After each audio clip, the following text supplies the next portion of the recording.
Ma'am, देश भर से जो तस्वीरें सामने आ रही हैं, कोई ऐसा राज्य अब नहीं बचा है जहां पर कोरोना ने पैर नहीं पसार लिए हैं। इतनी भयावह स्थिति जो है हिंदुस्तान की, इससे पहले नहीं दिखाई दे रही थी। और जो चीख पुकार है लोगों की, वो छुपाई नहीं छुप रही है। आपकी पहली प्रतिक्रिया इस हालात के ऊपर जानना चाहूंगा। प्रियंका जी, क्या देख रही हैं, क्या सोच रही हैं? देखिए, सबसे पहले तो मैं कहना चाहूंगी कि जो जैसे आपने कहा, एक भयावह स्थिति पैदा हो चुकी है। हर घर में किसी ना किसी को कोरोना हुआ है, कोई ना कोई संक्रमित है। हर परिवार के सामने ये स्थिति पैदा हो रही है कि किस तरह से हम मेडिकेशन दिलवाएं, किस तरह से हॉस्पिटल में बेड दिलवाएं, किस तरह से ऑक्सीजन उपलब्ध होगा। डॉक्टर्स, नर्सेस दिन रात काम कर रहे हैं, और दिन रात काम करने के बावजूद, अस्पतालों के सारे रिसोर्सेज को लगवाने के बावजूद भी इतना बोझ आ रहा है कि संभला नहीं जा रहा है। तो इतनी इतनी भयावह स्थिति है। इस समय हम सबको, पूरे देश को एकजुट होकर इस स्थिति का सामना करना पड़ेगा। और चाहे किसी भी राजनीतिक पार्टी के हों, चाहे किसी भी व्यापार में कुछ भी हो, हर तरह से हमें मदद करनी चाहिए। हर जने को अपने स्तर पर जो भी वो कर सकता है किसी और की मदद करने के लिए, किसी और के लिए सपोर्ट बनने के लिए, वो हमें करना चाहिए। तो मैं तो सबसे पहले तो धन्यवाद देना चाहती हूँ कि जितने भी डॉक्टर्स हैं, नर्सेज हैं, जो दिन रात काम कर रहे हैं, उनकी भी परिस्थितियां बहुत ही मुश्किल हैं। उनके परिवार भी उनके बारे में बहुत ही वरिड होंगे। और मैं सबसे पहले तो उनको धन्यवाद देना चाहती हूँ, और उन सबको धन्यवाद देना चाहती हूँ जो आज फ्रंट लाइंस पे इस देश के लिए लड़ रहे हैं। और मैं देशवासियों को कहना चाहती हूँ कि हम सब आपके साथ हैं। इस लड़ाई में हम इकट्ठे हैं, साथ हैं, और हम पूरी तरह से जो भी कर सकते हैं आपकी मदद करने के लिए मौजूद हैं। हौसला रखिए। सबके सामने एक बहुत बड़ा संकट है। इस समय जितना पॉजिटिव रह सकते हैं, जितना हम एक दूसरे को मदद कर सकते हैं, अपने परिवार के सदस्यों को जितना हम हौसला दे सकते हैं, उतना ही अच्छा रहेगा सबके लिए। और ऐसे ही हम इस महामारी का सामना कर सकेंगे। मैम, ये पहली वेव जो है वो पहली वेव जो निकल के गई और अब दूसरी वेव जो आई है, ये और ज्यादा घातक है। मौत का आंकड़ा बढ़ रहा है लगातार। 2.5 लाख 3 लाख तक जो है केसेस पहुंच रहे हैं, और डबल अटैक कर रहा है। ये वायरस तो तैयार होके आया है। क्या लगता है आपको कि सरकार की तैयारी नहीं रही, या जो हम डिफेंस अपना नहीं नहीं जो रख पाए, और स्थिति आज इस तरीके की है कि लोगों को बिना ऑक्सीजन के सड़क पर बैठना पड़ रहा है, एम्बुलेंस के अंदर लोगों की मौत हो रही है, दहलीज तक पहुंच के अस्पताल की वो लोगों को इलाज नहीं मिल पा रहा। देखिए, आज देश भर से रिपोर्ट्स क्या आ रही हैं? हॉस्पिटल के बेड्स की कमी है, ऑक्सीजन की कमी है, रेमडेसिविर की कमी है, वेंटिलेटर्स की कमी है। सब जगह से यही रिपोर्ट्स आ रही हैं। अब अगर हमने ठीक तरह से प्रेपरेशन किया होता, अगर हमने तैयारी की होती, तो फर्स्ट वेव और सेकंड वेव के बीच में हमारे पास कई महीने थे कि इसके लिए हम तैयारी कर सकते थे। कैसे? हमारा देश जो है ऑक्सीजन का सबसे बड़ा मैन्युफैक्चरर है। India's production capacity for oxygen is one of the largest in the world. फिर ऑक्सीजन की कमी क्यों हो रही है? क्योंकि उसको ट्रांसपोर्ट करने की सुविधा नहीं बनाई गई है। आपके पास 8-9 महीने थे, आपको मालूम था, आपके अपने सीरो सर्वेज कह रहे थे कि एक सेकंड वेव आने वाली है, आपने उसको इग्नोर किया। आपके पास समय था, आप ये सुविधा बनवा सकते थे, वॉर फुटिंग पर करा सकते थे। आज स्थिति ये है कि हिंदुस्तान में मात्र 2000 ऐसी ट्रकें हैं जो ऑक्सीजन को ट्रांसपोर्ट कर सकती हैं। तो आप समझ सकते हैं कि कितनी बड़ी त्रासदी ये है कि देश में ऑक्सीजन उपलब्ध है, लेकिन जहां पहुंचना चाहिए वहां पहुंच नहीं पा रहा है। आप रेमडेसिविर को देखिए। रेमडेसिविर आज एक जना मांग रहा है, ढूंढ रहा है कि कहां से मिलेगी, कैसे मिलेगी। 1.1 million remdesivir injections were exported. 1.1 million remdesivir के इंजेक्शन का निर्यात हुआ है हिंदुस्तान से पिछले 6 महीनों में, और आज हमारे पास कमी है। आप वैक्सीन्स को लीजिए, सरकार ने 6 करोड़ वैक्सीन एक्सपोर्ट की हैं पिछले 6 महीने में, ज्यादा पिछले 6 महीने में नहीं, जनवरी से लेके मार्च तक 6 करोड़ एक्सपोर्ट हुई हैं हमारे हिंदुस्तान से वैक्सीन। और उसी समय में 3 से 4 करोड़ हिंदुस्तानियों को वैक्सीन दी आपने। तो आपने हिंदुस्तानियों को पहले क्यों नहीं रखा? आपने उनको प्राथमिकता क्यों नहीं दी? अपने पीआर में आप पड़े रहे। और हमें हर रोज टीवी पे दिख रहा था कि मॉरिशस जा रही है, नेपाल जा रही है वैक्सीन। आपने 6 करोड़ वैक्सीन एक्सपोर्ट की और हिंदुस्तानी लोगों को आपने 3 से 4 करोड़ तक उसी समय में आपने सिर्फ उतना वैक्सीन दिया। आज वैक्सीन की कमी है। तो वैक्सीन की कमी किस लिए हो रही है? Bad planning. रेमडेसिविर की कमी किस लिए है? बैड प्लानिंग या नो प्लानिंग। ऑक्सीजन की कमी किस लिए? कोई स्ट्रैटेजी नहीं। बेड्स, आपको मालूम था कि ये दोबारा वेव आएगा, तो आप टेम्पररी बेड्स क्यों नहीं बनवाए? आपने अपने अस्पतालों में सुविधा क्यों नहीं बढ़ाई?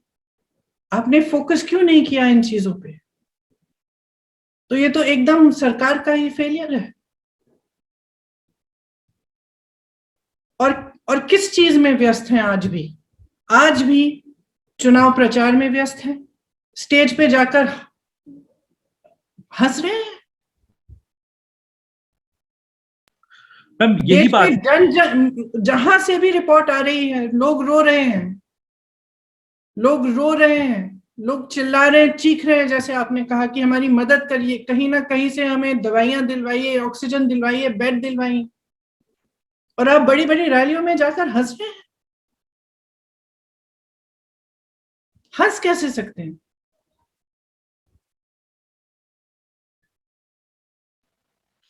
मैम यही मेरा सवाल है कि चुनावी रैलियों को क्यों नहीं कोरोना छू रहा है, या उन राज्यों में कैसे कह सकते हैं कि नहीं छू रहा है? कोई जाके चुनावी रैलियों में टेस्ट करा रहा है? कोई चेक कर रहा है कि इतनी बड़ी भीड़ इकट्ठी हो रही है, 40,000 लोग, 30,000 लोग इकट्ठे हो रहे हैं, आपने अभी तक नहीं किया, अब तो करिए, अब तो रोकिए।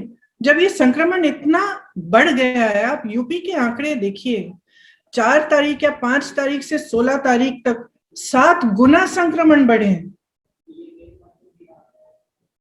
तो इसी तरह से पूरे देश में बढ़ रहे हैं, और जब इतना बढ़ रहा है तब तो रुक जाइए ना। उत्तर प्रदेश के अंदर लगातार आंकड़े बढ़ रहे हैं, जबकि टेस्ट की संख्या नहीं बढ़ी है।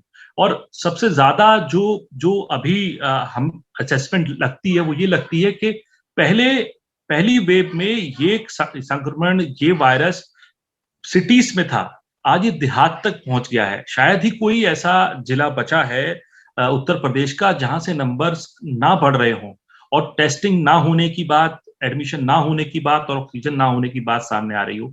तैयारियों को कैसे देखती हैं आप उत्तर प्रदेश सरकार की, और उनके दावों को कैसे देखती हैं? तो वो कह रहे हैं कि हम लोग टेस्टिंग बढ़ा रहे हैं, पूरी तरीके से सरकार मुस्तैद है। देखिए, उनके दावों के बारे में तो कम ही बोला जाए, क्योंकि उन्हीं का जो सीरो सर्वे है उसके मुताबिक, जो अक्टूबर नवंबर के समय का सीरो सर्वे है, उसके मुताबिक 5 करोड़ लोगों को तकरीबन, उन्होंने कहा था 5 करोड़ लोग कांटेक्ट आए हैं, इस वायरस के कांटेक्ट में आए हैं उस समय।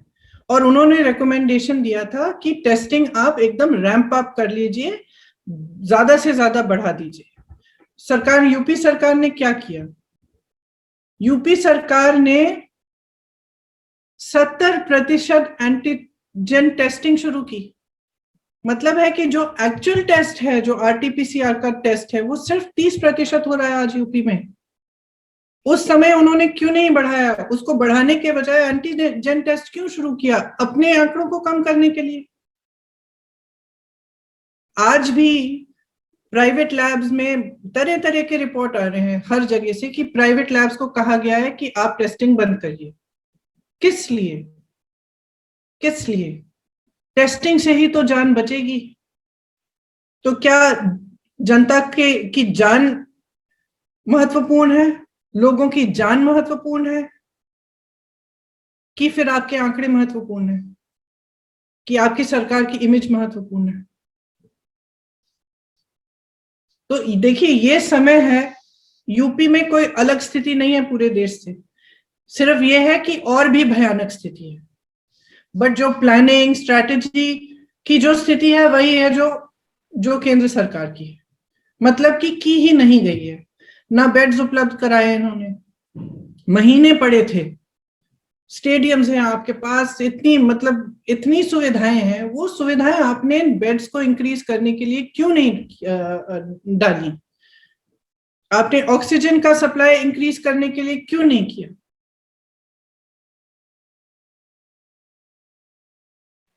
मैम, आपने मतलब देखिए, मैं कई दिनों से, आपको भी मालूम होगा, आपके साथ भी यही हो रहा होगा, हर जगह से ऐसे रिपोर्ट आ रहे हैं कि समझ में ही नहीं आ रहा कि ये सरकार क्या कर रही है। शमशान घाटों पर इतनी भीड़ लगी हुई है, लोग कूपन्स लेके खड़े हुए हैं। कुछ दिनों पहले मुझे बताया गया कि 12 घंटे के लिए इंतजार करना पड़ रहा है, लकड़ी नहीं मिल रही। मतलब ये स्थिति आ गई कि हम लोग सोच रहे थे कि किस तरह से हम मदद करें, क्या हम किसी भी तरह से कोई लकड़ी उपलब्ध करा सकते हैं, कुछ कर सकते हैं, और हम खुद सोच रहे हैं कि हम क्या करें इस स्थिति में। जो सरकार को करना चाहिए था, सरकार नहीं कर रही है। जब ये बाहर बात निकली, जब एक वीडियो निकला कि ये हो रहा है कि इतने सारे शव जलाए जा रहे हैं लखनऊ के शमशान घाट पे, तो इन्होंने क्या किया? स्टील की शीटिंग लगानी शुरू कर दी। किससे छिपा रहे हैं? पब्लिक तो देख रही, पब्लिक तो जी रही है ना, पब्लिक त्राही है। अस्पतालों के बाहर बैठ के रो कौन रहा है? तो आप पब्लिक से क्या छुपाना चाहते हैं? इस समय मैं, देखिए, पूरी सकारात्मक तरह से ये कह रही हूँ, मैं बिल्कुल क्रिटिसिज्म के तौर पर नहीं कह रही हूँ, मैं सकारात्मक तरह से, कंस्ट्रक्टिव तरह से ये कह रही हूँ, भगवान के लिए सरकार कुछ करे, जितनी भी उनके पास रिसोर्सेज है वो कोरोना की लड़ाई में डाले। जब लोगों को पता चलेगा कि ये आंकड़े हैं, जब लोगों को सच्चाई पता चलेगी, तो लोग अपने आप को बचाने की कोशिश करेंगे, लोग घर पे रहेंगे। टेस्टिंग बढ़ाइए ताकि आपको, लोगों को मदद हो, उनको पता चले कि हाँ, हम संक्रमित हैं, हमें बाहर नहीं जाना है, हमें दवाइयां दिलवाइए, बेड्स दिलवाइए, ऑक्सीजन दिलवाइए। अभी भी किया जा सकता है, अभी भी ऑक्सीजन की सुविधा बनाई जा सकती है। अगर केंद्र सरकार अपना मन बनाए तो अभी भी तमाम ऐसे रिसोर्सेज हैं सरकार के पास कि उसके ट्रांसपोर्टेशन में डाली जा सकती हैं, अभी भी किया जा सकता है। तो अगर आप मेरे से ये पूछे कि प्रेपरेशन नहीं था, वो तो स्पष्ट है।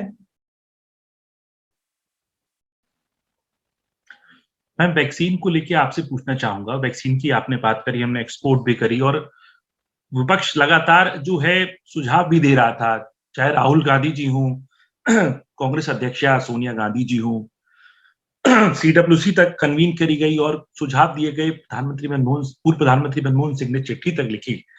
उसके बाद में ये सवाल भी उठा, पलटवार किया गया सरकार की तरफ से कि आज वैक्सीन की बात कर रहे हैं, 18 साल या 25 साल की उम्र की वैक्सीन को लेकर तो सबसे पहले सवाल उठाए थे तो वो कांग्रेस के नेताओं ने ही उठाए थे।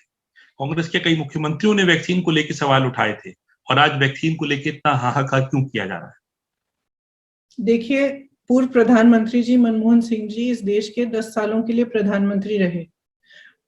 पूरा देश जानता है कि कितने डिग्निफाइड इंसान हैं और कितनी उनको सरकार चलाना आता है, और एक विजनरी हैं।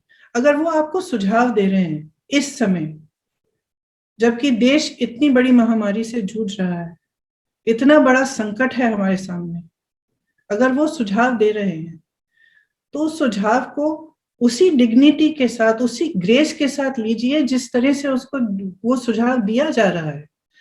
हर पॉलिटिकल पार्टी का आज यही धर्म है और यही ड्यूटी है, हम सब एक होकर, राजनीति से परे हटकर एक होकर इस महामारी का सामना करें।